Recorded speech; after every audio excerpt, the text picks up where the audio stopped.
కేవలం కాంగ్రెస్ పార్టీకి జాయిన్ అయ్యారు. అదేవిధంగా ఎస్టిమేషన్ కమిటీ చైర్మన్గా ఉత్తమ్ పద్మావతి రెడ్డి గారు, ఉత్తమ్ కుమార్ రెడ్డి గారి భార్య. పబ్లిక్ అండర్టేకింగ్ కమిటీ చైర్మన్గా వీర్లపల్లి శంకరయ్య గారు, ఈయన షాద్ నగర్ ఎమ్మెల్యే. సో అంటే ఈ ముగ్గురులో ప్రధానంగా చూస్తే అరకపూడి గాంధీ గారు బీఆర్ఎస్ నుంచి వచ్చి సో కాంగ్రెస్ పార్టీలో జాయిన్ అయిన వెంటనే ఈయనకి మహా అయితే ఒక 2 మంత్స్ గ్యాప్లోనే పిఎస్సి చైర్మన్ పదవిని కట్టబెట్టారు. సో దీని మీద సర్వత్రా విమర్శలు అయితే వెల్లువెత్తుతూ ఉన్నాయి. ప్రధానంగా చూస్తే ప్రతిపక్షాలకి ఇవ్వాల్సినటువంటి పిఎస్సి చైర్మన్ ఏదైతే ఉందో అది ఎలా బీఆర్ఎస్ నుంచి వచ్చినటువంటి వారికి ఎలా ఇస్తారని చెప్పేసి హరీష్ రావు, కేటీఆర్ లాంటి నేతలు కూడా మాట్లాడుతున్నారు. సో మొత్తాన్ని చూస్తే తెలంగాణలో పదవులు ఫైటింగ్ అయితే జరుగుతూ ఉంది. అంశాలు చర్చిద్దాం. ఇదే వాళ్ళ హాట్ టాపిక్. ఆ టాపిక్లో మనతో పాల్గొనడం కోసం దర్పల్లి రాజశేఖర రెడ్డి గారు, జిహెచ్ఎంసీ ఫ్లోర్ లీడర్, అదేవిధంగా టీపీసీసీ అధికార ప్రతినిధి మనతోటి స్టూడియోలో అందుబాటులో ఉన్నారు. అదేవిధంగా బొల్లం మల్లయ్య యాదవ్ గారు, బీఆర్ఎస్ పార్టీ మాజీ ఎమ్మెల్యే మనతోటి జూమ్ కాల్లో అందుబాటులో ఉన్నారు. అదేవిధంగా వీరయ్య గారు, రాజకీయ విశ్లేషకులు మనతోటి జూమ్ కాల్లో అందుబాటులో ఉన్నారు. సో ముందుగా దర్పల్లి రాజశేఖర రెడ్డి గారితో మాట్లాడదాం. జిహెచ్ఎంసీ ఫ్లోర్ లీడర్, టీపీసీసీ అధికార ప్రతినిధి రాజశేఖర రెడ్డి గారు, గుడ్ మార్నింగ్ అండి. మార్నింగ్ అండి. సో ముందుగా రాజశేఖర రెడ్డి గారు, బీఆర్ఎస్ నుంచి వచ్చిన వాళ్ళకి సో పదవులు ఇవ్వటం స్టార్ట్ చేశారని అనుకోవచ్చు. ఇప్పుడు పిఎస్సి చైర్మన్ గారికి ఇప్పుడు గాంధీ గారికి ఇచ్చారు కాబట్టి నెక్స్ట్ మళ్ళీ ఏదైనా మంత్రివర్గ విస్తరణ చేసినప్పుడు బీఆర్ఎస్ నుంచి కొంతమంది రేవంత్ రెడ్డి గారు పాత సన్నిహితులు ఉన్నారు కాబట్టి వారిని కొంతమందిని పార్టీలో కాంగ్రెస్లో జాయిన్ చేసుకుని వారికి కొంతమందికి మంత్రి పదవులు లేదా కొత్తగా మళ్ళీ ఏదైనా ఎమ్మెల్సీలు కానీ ఇచ్చే అవకాశం ఉందనుకోవచ్చు సార్. ఒకటైతే నేను క్లియర్గా అంటే మీ టీవీ ద్వారా నేను టోటల్ తెలంగాణ ప్రజానికాన్ని ఒకటైతే అడుగుతా. ఈరోజు మన ప్రతిపక్ష నాయకుడు టీఆర్ఎస్ పార్టీ నుంచి కేసీఆర్ గారు, ఆయన ఎక్కడున్నారంటే ఎవరి దగ్గర ఆన్సర్ ఉందండి? కొంచెం అనారోగ్యంతో ఉన్నట్లున్నారు కదా. సరే ఉండొచ్చు, అనారోగ్యం ఉండొచ్చు, పూజలు ఉండొచ్చు, పునస్కారాలు ఉండొచ్చు, ఎవ్రీథింగ్ మనం దేని మీద కానీ బట్ అంటే నేను అనేది ఏంటంటే when there is a necessity for the state, అంటే ఒక వరదలు వచ్చినాయి, కనీసం మన బాధ్యతగా ఒక ప్రతిపక్ష నాయకునిగా ఉండాల్సిన మినిమం రెస్పాన్సిబిలిటీ ఆయన ఫీల్ అవుతున్నారా? ఎక్కడైనా కనపడుతున్నారా? వై అంటే ఒకవేళ మనం నిజంగా ఈరోజు మాట్లాడాలనుకుంటే అరకపూడి గాంధీ గారి గురించి మీరు ఇప్పుడే అడుగుతున్నారు. ఆయనకు పిఎస్సిఎస్ చైర్మన్ ఇచ్చారని, అకౌంట్స్ కమిటీ చైర్మన్గా. అయితే నేను ఏమంటున్నానంటే గతంలో కాంగ్రెస్ పార్టీ నుంచి శ్రీధర్ బాబు గారి కోసం మేము రిక్వెస్ట్ చేసినాం. వెన్ కాంగ్రెస్ పార్టీ ప్రతిపక్షంలో ఉండే మా శ్రీధర్ బాబు గారు అంటే ఫార్మర్ రిజిస్ట్రేటర్, ఆయన ఎప్పటి నుంచో చాలా ఎక్స్పీరియన్స్ ఉన్న పర్సన్, ఆయన కోసం అడిగినాం. ఆ రోజు ఎవరికి ఇచ్చారండి? మీ ఫ్రెండ్లీ గవర్నమెంట్ ఉన్న ఎంఐఎం పార్టీ కోసం, మీతో పాటు ఫ్రెండ్లీగా ఉన్న ఎంఐఎంకి మీరు కట్టబెట్టారు ఆ రోజు. So that was not debatable. ఆ రోజు ఎవరు ప్రశ్నిస్తే కూడా మీరు తీసుకోలేదే. ఈరోజు అరకపూడి గాంధీ 3 సార్లు ఎమ్మెల్యే, ఆయన 3వ సారి ఇప్పుడు ఆయన ఎమ్మెల్యేగా కొనసాగుతున్నారు. 2014 నుంచి ఒక లెజిస్లేషన్గా ఆయన ఉన్నారు. He has enough vast experience. దాన్ని ఇవ్వడం వల్ల వచ్చిన ఇబ్బంది ఏంటండి? తలసాని శ్రీనివాస్ యాదవ్ గారికి మంత్రి పదవి ఇయ్యంగా లేనిది ఆ పార్టీ నుంచి తీసుకొని తెలుగుదేశం పార్టీలో ఉండేప్పుడు అతను ఇమ్మీడియట్గా తీసుకొని మంత్రి పదవి ఇయ్యంగా లేనిది ఈరోజు గాంధీ గారికి ఇచ్చినంత మాత్రాన మీరు అంత ఉలికి పడితే దేనికోసం? ఎండ్ ఆఫ్ ద డే 2 సార్లు ఆయన 2 సార్లు ఎమ్మెల్యేగా ఆయన గెలిచి ప్రజలకు అందుబాటులో ఉన్నారు. ఈ knows the affairs of assembly ఏం జరుగుతుందో తెలుసు, అకౌంట్స్ కమిటీలో ఏముంటుందో తెలుసు. ఆయన ఎక్స్పీరియన్స్ ఉందండి. Why you are relating with the party? నిజంగా మీరు పార్టీ చూడాలనుకుంటే ఆ రోజు మరి కాంగ్రెస్ పార్టీకి మీరెందుకు ఇవ్వలేకపోయారు? ఆ రోజు మీతో ఫ్రెండ్గా ఉన్న ఎంఐఎం పార్టీకి ఎందుకు ఇచ్చారని మాట్లాడితే మీ దగ్గర ఏమైనా ఆన్సర్ ఉంటుందండి?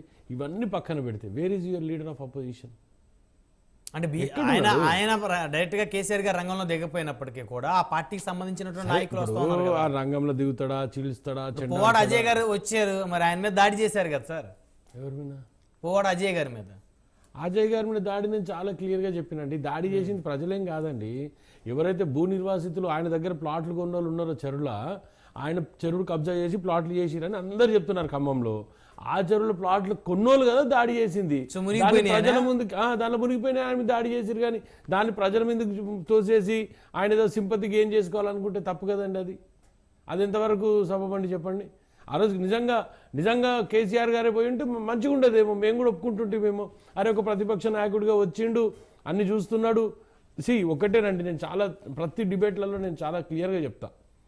ప్రతిపక్షానికి డాక్టర్ బాబాసాహెబ్ అంబేద్కర్ చెప్పినట్టు మినిమం 60% పాత్ర ఉందండి ఈ స్టేట్లో. అవును. మొత్తం ఈ స్టేట్లో కాదు, కాన్స్టిట్యూషన్లో 60% పాత్ర ఉంది ప్రతిపక్షానికి. Where is your LOP? ఎక్కడున్నాడు మీ నాయకుడు? ఒక్కరోజు లేడండి, ఒక్కరోజు బయటికి రాడా? వస్తాడు అసెంబ్లీకి ఒక్కరోజు ఇట్లా వచ్చిండు, ఈ బడ్జెట్ మీద రేపటి నుంచి చీలిస్తా చెండాడుతా అన్నాడు. ఆ రోజు కూడా బీజేపీ గురించి ఏం మాట్లాడలేదండి. ఆ రోజు బీజేపీ ఒక నయా పైసా ఇవ్వకపోయినా సరే ఎవరికి ఇబ్బంది కలగలేదు, మీకు ఎవరికి ఇబ్బంది కలగదు, ఎవరికి ఏం కాదు. కానీ కాంగ్రెస్ పార్టీ ఈరోజు సరే, ఆయన గాంధీ గారికి మేము పిఎస్సిఎస్ చైర్మన్ ఇచ్చినంత మాత్రాన ఇక్కడ ఏం అన్యాయం జరిగిపోయిందని అంత ఉలికిపడాల్సిన అవసరం ఏముందండి?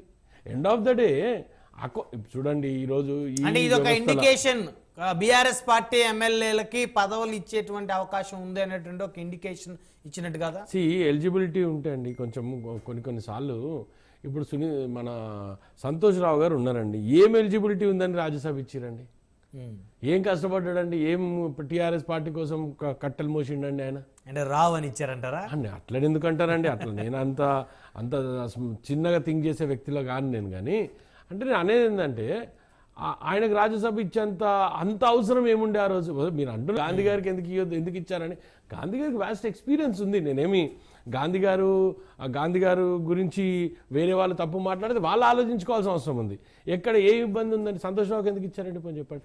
ఈరోజు ఇవన్నీ కాదండి, నేను ఒకటే అడుగుతా, ప్రధాన ప్రతిపక్షంగా ఉన్న టీఆర్ఎస్ పార్టీకి సంబంధించిన లీడర్ ఆఫ్ అపోజిషన్ ఎక్కడా?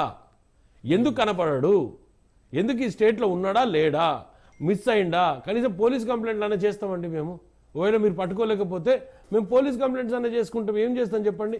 మరి ఈ రోజు వరకు ప్రజల కోసం పోరాడాల్సిన ప్రతిపక్ష నాయకుడు ఈ రోజు వరకు ముందుకు రాకపోతే దేనికోసం ఉన్నాడండి? ఏదో ట్విట్టర్లలో పెట్టడానికి ట్విట్టర్లో పెడుతుంటాడు. మొన్న ఈజ్ ఆఫ్ డూయింగ్ బిజినెస్లో అండి ఎంత మిస్లీడ్ చేస్తుండు కేటీఆర్ అంటే పబ్లిక్ని, అంత ఫాల్స్ ఇన్ఫర్మేషన్ ఇస్తుండండి. ఈ రోజు వరకు 23-24 సంబంధించిన ఈజ్ ఆఫ్ బిజినెస్ మీద ర్యాంకింగ్ ఇవ్వలేదండి. ఆ ర్యాంకింగ్ ఇవ్వకపోగా ఈయన 2022 సంబంధించిన ర్యాంకింగ్స్, కేటీఆర్ గారు 2022 సంబంధించిన ర్యాంకింగ్స్ తీసుకొచ్చి ఈ స్టేట్కి ర్యాంకింగ్లో లేదు అని ఒక ప్రచురణ చేసిండండి ఎక్స్లో. అది ఎంతవరకు సబబు చెప్పండి? ఐటీలోనా? ఎక్స్లో అంటే ఈజ్ ఆఫ్ డూయింగ్ బిజినెస్లో, ఈఓడిబిలా. అయితే అంటే ఇట్లా ఆలోచన విధానం చూడండి ఎట్లా మిస్గైడ్ చేస్తున్నారు. వాళ్ళ గవర్నమెంట్ ఉన్నప్పుడు ర్యాంకింగ్ లో ఉంది, ఇప్పుడు ఈ గవర్నమెంట్ 22 వాళ్ళ గవర్నమెంట్ అనండి, 23 వాళ్ళ గవర్నమెంట్, ఆ ర్యాంకింగ్సే రాలేదు ఇంకా. అంటే నేను చెప్పేది ఏంటంటే వీళ్ళు ఎట్లా మిస్లీడ్ చేసుకుంటూ వస్తున్నారు అనే దాని మీద చెప్తున్నా. ఆ రోజు పోతారు అజయ్కి సంబంధించిన ప్లాట్లు పోతే వీళ్ళు దాని మీద పడి ప్రజలు కొట్టిండొచ్చు, మాకేం సంబంధం అండి? అంత కాంగ్రెస్ పార్టీకి సంబంధించిన కాంగ్రెస్ కార్యకర్తలు కానీ కాంగ్రెస్ నాయకులు కానీ ఎవరు ప్రజలలో ఎవరైనా ఉండొచ్చు అండి. కాంగ్రెస్ నాయకులు ఉండొచ్చు, వాళ్ళ బాధితులు ఉండొచ్చు, ప్రజలు ఉండొచ్చు, ఎవరైనా ఉండొచ్చు. ఎవరిని ప్రజల్ని ఎవరు ఆపుతాం మనము? రేపు మేము పోతే మా మీద దాడు జరగవన్న రూల్ ఉందా? మేము ఉన్నప్పుడు పోలీసులనే పెట్టి మాత్రం మమ్మల్ని కొట్టించారు. ఆ రోజు పోలీసులు కొట్టారా మమ్మల్ని? అట్లా అంటే నేను చెప్పేది ఏంటంటే, when you are going on అంటే ఒక సబ్జెక్ట్ మీద హరీష్ రావు గారు అంత experienced player in the market, ఆయన మాట్లాడుతున్నప్పుడు ఆయన ఎందుకు ఆలోచించుకోవద్దు?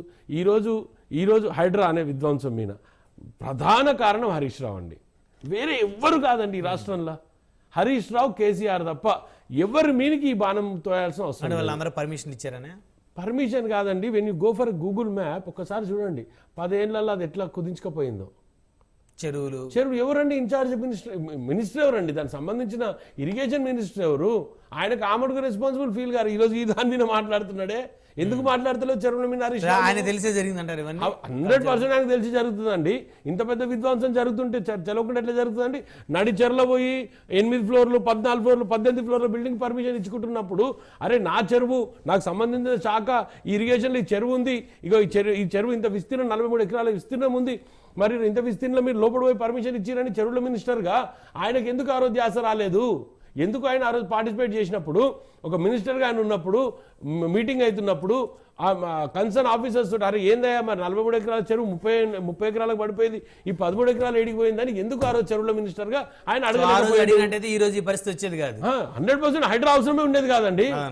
హైడ్రా అవసరమే ఉండేది కాదు కదా. అంటే నేను అనేది ఏంటంటే, హరీష్ రావు చాలా తెలివిగా ఏం చేస్తాడండి, 4 రోజులు ఒక టాపిక్, 4 రోజులు ఒక టాపిక్, 4 రోజులు ఒక topic, end of the day ఆయన లైవ్లు ఉండాలని చూసుకుంటారు. ఆయన లైవ్ కోసమని ఎంతో మందిని ఇబ్బంది పెట్టే ప్రయత్నంలో భాగంగా ఆయన ఏది చేసినా ఆయనకు తప్పు కనపడుతుందండి. ఎనీథింగ్ మనం ఏది చేసినా ఆయనకు తప్పు కనపడుతుంది దాంట్లో. సో నేను అంటే ప్రతిపక్షాల పాత్ర అధికార పార్టీ నేను ఎప్పుడు కాదని లేదండి, నేను ఎప్పుడు 60% బాధ్యత ఉందండి మీకు. ఏ 40% అండి, వాస్తవంగా చెప్తున్నా నేను. 60% ప్రతిపక్షానికి అన్ని తప్పులు ఎత్తి చూపియండి మాకు. ఎస్, ఈ రోజు అడుగుతున్న దాంట్లో లేదన్నా చెరువుల గురించి ఎందుకు అడుగుతున్నాడండి హరీష్ రావు? తప్పు నీది కాబట్టి నువ్వు అడగవు, రమ్మనండి. నేను ఇప్పుడు ఎవరెవరో కావాల్సిన అవసరం లేదండి. హరీష్ రావుని నాతోనే చెరువుల మీద డిబేట్ చేయమనండి. As a minister of irrigation where are you? 7 మీ లేక్స్ చెప్పండి. అది బాధ్యత కాదండి నాయుడు గారు, మీరు ఒక మాట చెప్పండి. మినిమం రెస్పాన్సిబిలిటీ ఫీల్ కావాలి కదా ఆయన.